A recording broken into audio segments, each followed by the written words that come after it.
Olá pessoal, tudo bem? Sejam todos bem-vindos a mais uma videoaula do canal The Best Professor, Química para Universitários. Na nossa videoaula de hoje, nós iremos continuar o assunto de substituição nucleofílica. Essa é a parte 2, né, referente a esse tema. Lembrando que na aula 1, nós fizemos uma introdução do que vem a ser a substituição nucleofílica, quais são as espécies químicas que participam de uma reação desse tipo, o que vem a ser um substrato, o que vem a ser um nucleófilo. E nós discutimos também sobre os efeitos cinéticos de uma reação de substituição nucleofílica de segunda ordem.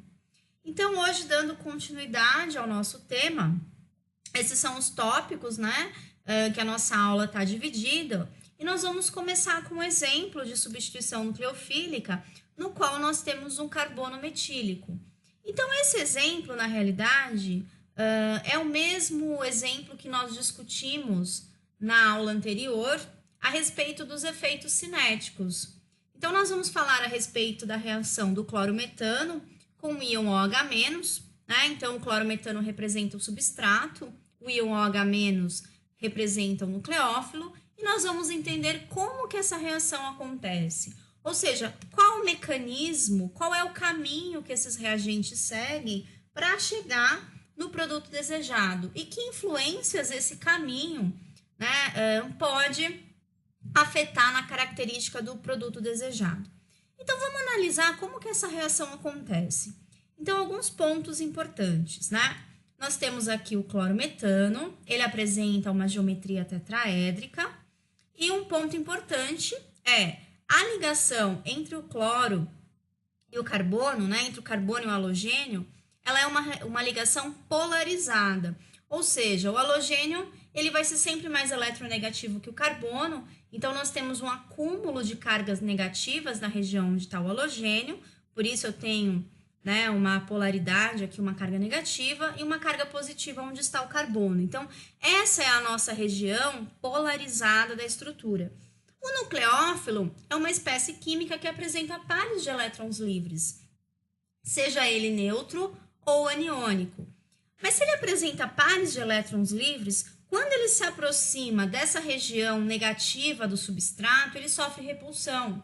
Então, a reação ela acontece como? Então, o nucleófilo vem, ele vai atacar o átomo de carbono no lado oposto aonde encontra-se o átomo de cloro, porque aqui nós temos uma força de repulsão por conta dessa carga negativa. Então, o ataque é sempre pelo lado oposto. Então, o nucleófilo ele vem e ele vai ser atraído para essa carga positiva aqui do carbono, e aqui nós temos o que nós chamamos de etapa lenta da reação, mostrando o estado de transição concertado. Então, o que seria isso? A ligação entre o íon OH e o carbono, ela começa a se formar, e ao mesmo tempo a ligação entre o carbono e o cloro começa a ser desfeita, começa a ser rompida, né? Então dá a impressão que nós temos um carbono fazendo 5 ligações, mas na realidade é um estado de transição. Então essa ligação com o OH, com o nucleófilo, começa a se formar, e a reação, né, e a ligação com o nosso grupo de partida começa a ser rompida. Então no final nós temos a substituição, né, do nucleófilo. Então o nucleófilo ele substitui o grupo de partida, que no caso, no nosso exemplo, é o cloro, né? O que é importante? Nesse estado de transição, né, que representa a etapa lenta da nossa reação, o que está acontecendo? As nossas duas espécies químicas que participam da reação, que é o substrato e o nucleófilo, eles participam desse estado de transição. Então, por isso, essa reação ela é chamada uma reação de segunda ordem. As duas espécies químicas, elas participam dessa etapa lenta, portanto, as duas influenciam na velocidade da reação. Se nós lembrarmos da aula passada, o que nós podemos concluir no final? Que uma reação de SN2, tanto o substrato quanto o nucleófilo, ele causam efeitos cinéticos, né? Eles influenciam na velocidade da reação. E de que modo? Né? A ordem de reação para o substrato é 1, a ordem de reação para o nucleófilo é 1, e a ordem global da reação, uma reação de ordem 2, né? Lembrando que a ordem global da reação é a soma das ordens de cada reagente individualmente, né? Então, nós temos uma reação de ordem 2. As duas espécies participam dessa etapa lenta, desse estado de transição, tá? Isso significa um mecanismo de SN2. Então, tanto o nucleófilo como o substrato, eles trazem efeito, eles causam efeitos cinéticos, ou seja, influenciam na velocidade da reação. Esse exemplo que nós vimos é um exemplo utilizando um carbono metílico, ou seja, um exemplo no qual eu tenho um carbono ligado apenas a hidrogênios, né, e não ligado a outro átomo de carbono. Agora, vamos ver um exemplo com carbono primário. Então, para nós estudarmos esse exemplo, eu coloquei o iodo etano, né, que é como substrato, reagindo com o íon OH-. Então, o mecanismo é exatamente igual ao que nós vimos anteriormente. Então, nós temos essa carga negativa acumulada no iodo, portanto, o íon OH- ele vai atacar o substrato pelo lado oposto aonde está o iodo, e nós vamos ter a formação desse estado de transição, que mostra a formação da ligação entre o carbono e o OH-, entre o nucleófilo, e a saída do nosso grupo de partida, que seria o iodo, tá?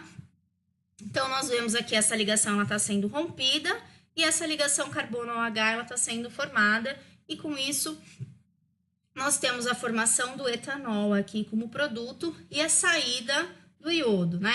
Então, o iodo é o nosso grupo de partida e o nucleófilo é o íon OH-. Então, na realidade, o grupo de partida ele é substituído pelo nucleófilo, tá? Agora, vamos ver um outro exemplo no qual nós temos um átomo de carbono terciário. Então, se vocês verificarem nesse exemplo, vejam como nós temos grupos grandes ligados ao redor do átomo de carbono. A presença desses grupos grandes, desses grupos volumosos, dificulta a chegada do íon OH- ao lado oposto aqui, onde está o átomo de carbono. Então, nós temos um fenômeno aqui que nós chamamos de impedimento estérico, né? O que vem a ser esse impedimento estérico na realidade? Quando eu tenho grupos grandes, né, grupos volumosos ligados ao átomo de carbono. E isso é muito comum quando nós temos carbonos terciários. Então, essa reação, esse exemplo, ele não vai ocorrer seguindo o mecanismo de SN2. E por que ele não vai ocorrer seguindo esse mecanismo? Porque não tem espaço, eu tenho um impedimento que dificulta a chegada do íon OH- nesse átomo de carbono, né? Essa estrutura ela está representada, né, de uma maneira plana aqui, mas se a gente representar isso de uma forma tridimensional, é muito fácil de ver como esse carbono ele está impedido, né? Ou seja, eu tenho grupos grandes que dificultam a chegada desse íon OH- nesse átomo aqui de carbono.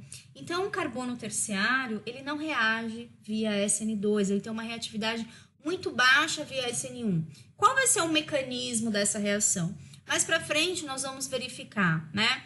Além do mecanismo de SN1, nós temos também os mecanismos de eliminação que competem com as reações de substituição. Então, nas aulas posteriores, vai ficar um pouco mais fácil da gente entender casos como esse, tá?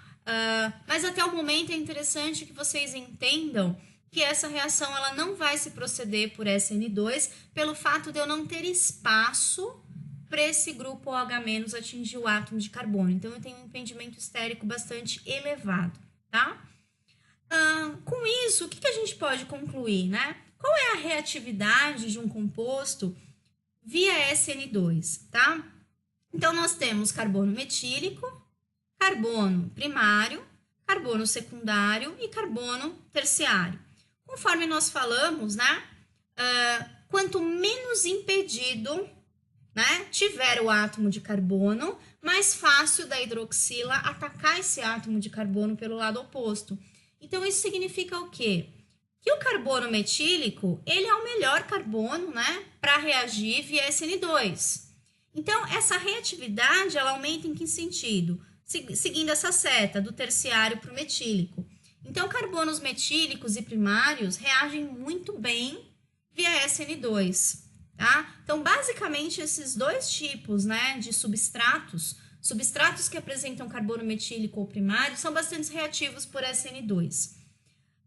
Substratos que apresentam carbono secundário, nós vamos ver que existe uma competição, que aí vai depender do impedimento estérico, tá? E também de outros fatores, como solvente, o tipo de nucleófilo, que nós vamos estudar um pouquinho mais adiante, mas o carbono secundário, dependendo das condições, ele pode sim ir por SN2 ou não. E o carbono terciário, praticamente ele tem uma reatividade nula pelo mecanismo de SN2, tá? Então, praticamente, falando em SN2, nós estamos trabalhando com substratos que apresentam carbono metílico primário e, dependendo das condições, um carbono secundário, que nós vamos conversar sobre isso nas aulas posteriores, tá? Então, aqui eu gostaria de deixar uma pergunta, né, para vocês refletirem, que nós vamos discutir sobre isso na aula seguinte, tá? O que acontecerá se a gente tiver um composto quiral, né? Então, o que vai acontecer se um composto quiral reagir por SN2? Lembram do que nós falamos na primeira aula, dos aspectos históricos, né? A respeito da inversão de configuração? Isso é um ponto interessante, né, para vocês pensarem, que é o que nós vamos discutir um pouquinho na próxima aula, tá? Então, na próxima aula, nós vamos trabalhar alguns exemplos de SN2, tá? De compostos que apresentam quiralidade. Pessoal, dúvidas? Deixem comentários aqui na página mesmo do canal, ou então, vocês podem mandar um e-mail, tá? Para o e-mail do canal, que é thebestprofessor com S só, .química@gmail.com. E se você gostou desse vídeo, né, deixa um joinha aí, que é importante para que nós possamos melhorar cada vez mais as aulas, né? Lembrando que o canal ele foi feito para vocês, então é importante que vocês deixem a opinião de vocês, deixem comentários, discussões, tá? Com certeza vocês serão atendidos. E aqui eu finalizo deixando algumas sugestões de estudo, tá? Tanto o livro do Solomon, de Química Orgânica, como o McMurray, tá? Vocês encontram uma literatura muito boa a respeito desse tema, tá? Então, termino por aqui. Até a próxima aula.